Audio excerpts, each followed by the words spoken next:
Shalom à tous et bienvenue à Mekorot. Je m'appelle Rabbi Dr Itzhak Shapira.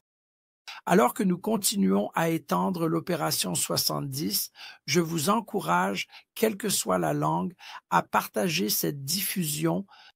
Nous atteignons un nombre considérable de personnes chaque semaine dans près de 15 langues et nous souhaitons inclure davantage de langues dans un avenir proche. Nous avons hâte d'ajouter plus de langues. Si vous désirez que ces enseignements soient disponibles dans une langue particulière, veuillez nous contacter. Nous aimerions être une bénédiction pour vous tous. Ce Shabbat, nous sommes dans une paracha très importante et je veux être sûr que nous ferons tous bien attention à ce Shabbat Beshalach. Le Shabbat Beshalach n'est pas un Shabbat ordinaire, car durant ce Shabbat, nous voyons vraiment le test décisif du peuple juif pendant son exode. L'exode est comme une semence de foi, telle une graine de moutarde. À chaque étape, leur foi devait grandir et s'épanouir au point que dans la paracha de cette semaine, lorsqu'ils sortent au chapitre 13, verset 18, il est écrit en hébreu « Vayasev Elohim et Ha'am », qui est ainsi traduit dans votre Bible « Mais Dieu conduit le peuple par une route détournée ». En fait, le mot en hébreu, Vayasev, est lié au mot Sevivon, qui signifie toupie.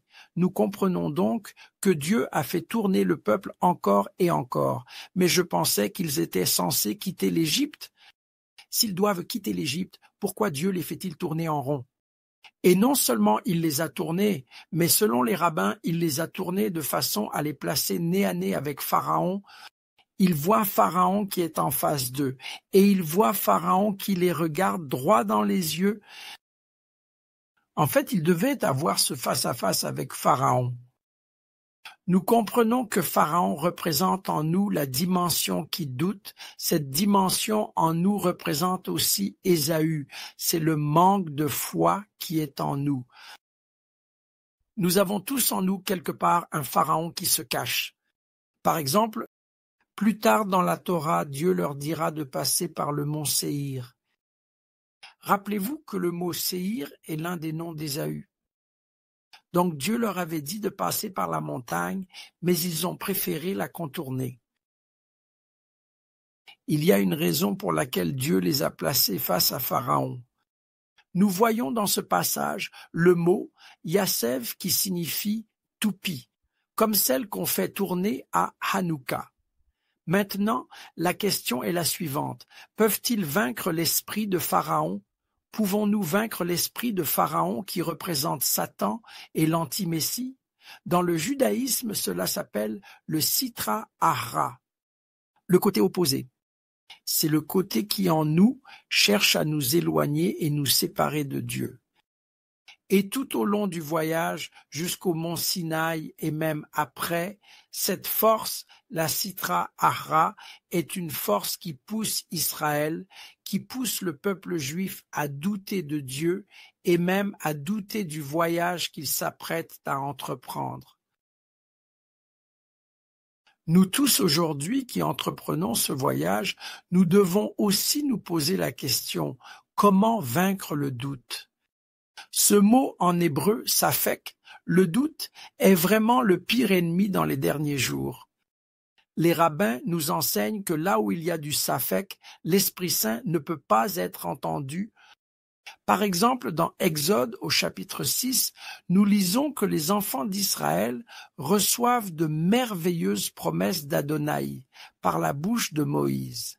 Et il est écrit qu'ils n'ont pas intégré ces promesses à cause de leur safek, de leur doute. Comment surmonter le doute? C'est un aspect important de la paracha de Beshalach que nous devons prendre en compte. Premièrement, si vous voulez vaincre le doute dans votre vie, vous ne pouvez pas fuir ces problèmes. Tout le monde doit bien comprendre ces problèmes, le Yetzer Hara, Satan, le mauvais penchant, ne conduisent nulle part. Et en fait, la seule façon de les vaincre, c'est de faire ce que Yaakov, notre père, a fait. Rappelez-vous le principe important dont je vous parle bien souvent. Massé avot siman lebanim. Les actions de nos pères sont un signe pour nous aujourd'hui.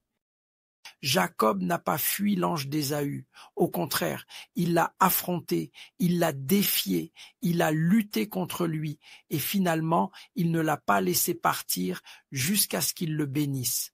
Vous voyez, il voulait que Satan sache que la bénédiction était pour lui. C'est pourquoi il a dit « Je ne te laisserai pas partir jusqu'à ce que tu m'aies béni ».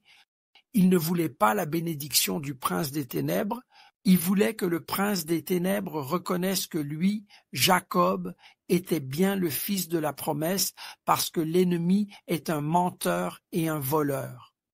Donc nous devons comprendre cela. Premièrement, nous ne pouvons pas fuir nos problèmes. Pensez à Jonas, il a essayé de fuir, ça n'a pas marché pour lui. Moïse a aussi essayé de fuir, ça n'a pas du tout marché pour lui. Les enfants d'Israël ont essayé de fuir par l'exil. Cela ne les a pas aidés non plus. Dieu veut que son peuple prenne ses problèmes en main.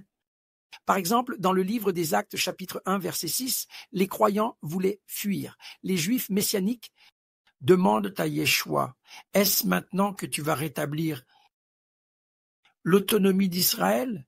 Il leur a dit, « Non, vous servez mes témoins, c'est vous qui allez révéler le royaume, c'est vous qui allez bâtir le royaume. » Cependant, je vais vous donner un outil, et cet outil, c'est le Saint-Esprit. Le Saint-Esprit vous aidera, mais je ne ferai pas le travail à votre place. Pour nous, comprendre cela est très important et très pratique. Comment faire face au Yetzer Hara? Comment vaincre dans les derniers jours? J'ai écrit ce livre, La chute d'Édom, et j'ai parlé de ces signes. Et la plupart des gens voient les signes, mais ils se posent rarement la question. Que dois-je faire pendant les douleurs de l'enfantement et le travail du Mashiach? Et ici, le passage de la Torah nous donne la réponse à cette question. Regardez bien la réponse de la Torah dans Exode 13, verset 18. Il est dit « Vahamushim alu bnei Israël me'eretz Mitzrayim ». Ces mots sont importants. Le peuple d'Israël monta. Ce mot, alou, est important. Alou vient du mot hébreu aliyah, qui signifie monter. Donc, monter de l'Égypte, du lieu de la souillure, des clipots, du lieu du mauvais penchant. Deuxièmement, nous devons vraiment avoir le désir de monter et de nous élever. Mes amis, si vous voulez aller plus loin, vous devez aller plus haut. C'est aussi simple que cela. Et pour pouvoir le faire, vous devez être bien armés. Dans le texte ici, il est dit qu'ils avaient bonnes armes. Maintenant, ce mot en hébreu, shamushim, avoir les bonnes armes, est lié au mot meshichim, qui veut dire messianique. Les 4 lettres hébraïques de ce mot, mem, shin, yud, het, dans un ordre différent, forment le mot messianique. Être bien armé, c'est être messianique. Vous vous demandez, mais quelles sont nos armes? Quelle est l'armure nous avons besoin? Où est l'épée dont nous avons besoin? Comment vaincre ce pharaon qui est une image de Satan et qui arrive? L'ange de la mort arrive et frappe à chaque maison. Comment être vainqueur dans ces maisons? Comment surmonter les épreuves et la douleur? La réponse se trouve dans le verset suivant. Écoutez bien. Il est écrit, Moshe prit les ossements de Joseph avec lui, car Yosef avait fait prêter serment aux enfants d'Israël en disant, Dieu se souviendra certainement de vous et vous emporterez mes os avec vous loin d'ici. Vous entendez ce qu'il dit, Dieu se souviendra certainement de vous. C'est important, nous devons comprendre cela. Dieu remarquera chacun d'entre nous si nous sommes prêts à prendre les ossements de Joseph. Et en fait, les rabbins expliquent que chaque miracle qui s'est produit, chaque succès, chaque victoire, chaque bataille a été remporté grâce à une seule chose, les ossements de Joseph. En essence, Joseph devait devenir réel pour les enfants d'Israël lorsqu'ils sortirent. C'est pareil pour nous aujourd'hui.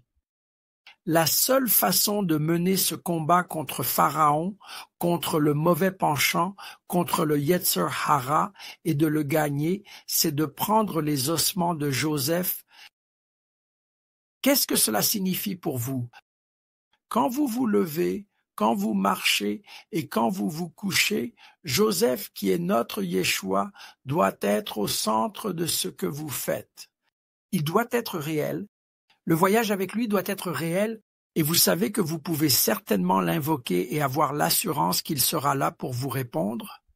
Vous voyez, Moïse leur a montré les ossements de Joseph pour qu'ils sachent qu'il est réel et par lui, il y a un grand mérite, même pour surmonter l'épreuve qui est une image du passage de la galoute, c'est-à-dire l'exil, à la Hitgaloute, la révélation.